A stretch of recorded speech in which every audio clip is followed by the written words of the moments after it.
Hello student, this is our new chapter number 7. Chapter name is plants around us. पेड़ पौधे, हमारे आसपास के पेड़ पौधे. We see different types of plants around us. हम अपने आसपास विभिन्न प्रकार के पेड़ पौधों को देखते हैं. They make our surroundings beautiful. वे हमारे चार तरफ को बहुत ही खूबसूरत बनाते हैं. Plants are of different shapes and size. Plants जो है वो विभिन्न प्रकार के आकार में होते हैं. कोई लंबा, कोई छोटा, कोई मोटा, अलग अलग शेप एंड साइज के होते हैं. Let us study about various types of plants. आज हम विभिन्न प्रकार के पेड़ पौधों के बारे में पढ़ेंगे. ट्री यानी कि पेड़. Some plants are big and tall. कुछ पौधे जो होते हैं वो बड़े और मोटे होते हैं.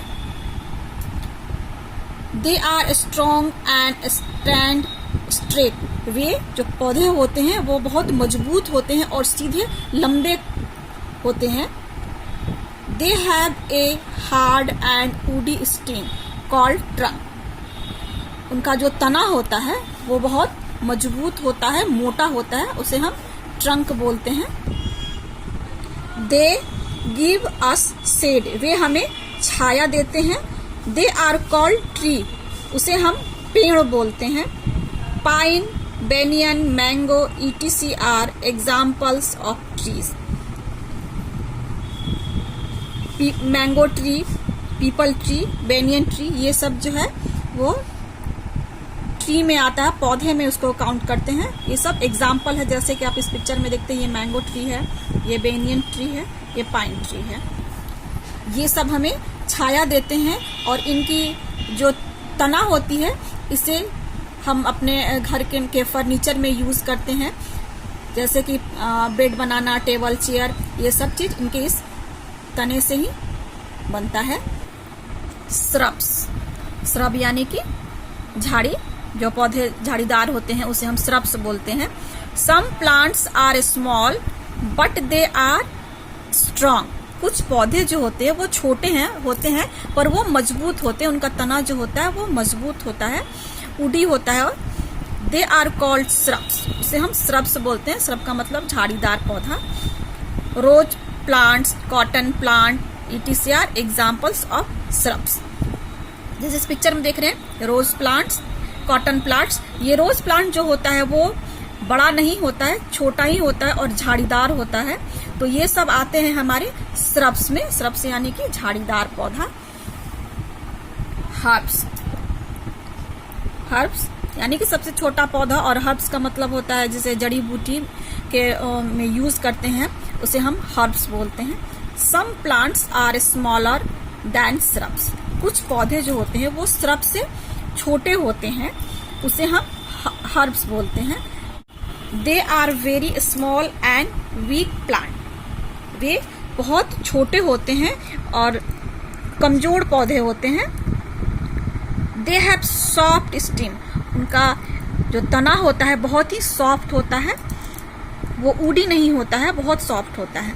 They are called herbs. उसे हम हर्ब्स बोलते हैं. Tulsi, mint, etc. Are examples of herb. जैसा कि आप इस पिक्चर में देख रहे हैं, तुलसी और मिंट है. तुलसी हर बच्चों के घर में होगी. एक बार उसे आप ध्यान से देखें. उनका ये तना जो होता है बहुत ही सॉफ्ट होता है और ये जो है वो श्रब से भी छोटे पौधे होते हैं. इसमें इनका तना कमजोर होता है और ये बहुत छोटे और झाड़ीदार होते हैं. Some plants are weak. कुछ पौधे जो होते हैं वो बहुत कमजोर होते हैं. They can not stand straight. और वो सीधे खड़े नहीं हो सकते हैं. They need support to stand on. उन्हें सहारे की जरूरत होती है खड़े होने के लिए. They are called climbers. उसे हम क्लाइंबर्स बोलते हैं. Grape vine, bean plant and money plant are examples of climbers. जैसे कि आप पिक्चर में देख रहे हैं, ग्रेप वाइन यानी अंगूर का पेड़ है और मनी प्लांट का पेड़. सारे बच्चों ने देखा होगा मनी प्लांट का पेड़ जैसे हम अपने घर में लगाते हैं तो बिना सहारे के वो नहीं खड़ा होता। अगर उसे हम कुछ सहारा नहीं देते हैं तो नीचे जमीन पर लतरने लगता है, और उसे खड़ा करने के लिए हमें लकड़ी का या किसी धागे से बांध के हम उसको ऊपर करते हैं तो उसी के सहारे वो ऊपर चढ़ता है। तो creepers, some plants have weak stems, कुछ पौधे जो होते हैं उनका जो टहनी होता है वो बहुत ही कमजोर होता है, उसे बोलते हैं क्रीपर्स, यानी कि जमीन पर फैलने वाला पौधा जो होता है उसे हम बोलते हैं creepers. They can not stand straight, ये भी बिना सहारे के नहीं खड़े हो सकते हैं। They grow along the ground, और ये जमीन पे ही फैलते हैं। दे आर कॉल्ड क्रीपर्स, इसे हम बोलते हैं क्रीपर्स, यानी कि जमीन पे फैलने वाला पौधा। Watermelon, pumpkin and muskmelon are example of creepers. Watermelon तरबूज, पंपकिन कद्दू, ये सब चीज जो होता है वो जमीन पे ही फैलता है, और उसे हम अगर किसी सहारे से ऊपर अगर रखते भी हैं तो उनका जब वो फल लगता है तो फिर वो नीचे चले आते हैं, इसलिए ये जमीन पर ही बहुत ही अच्छे तरीके से फैलते हैं। अब आता है पार्ट्स ऑफ प्लांट्स। इस टॉपिक को हम आगे के वीडियो में आपको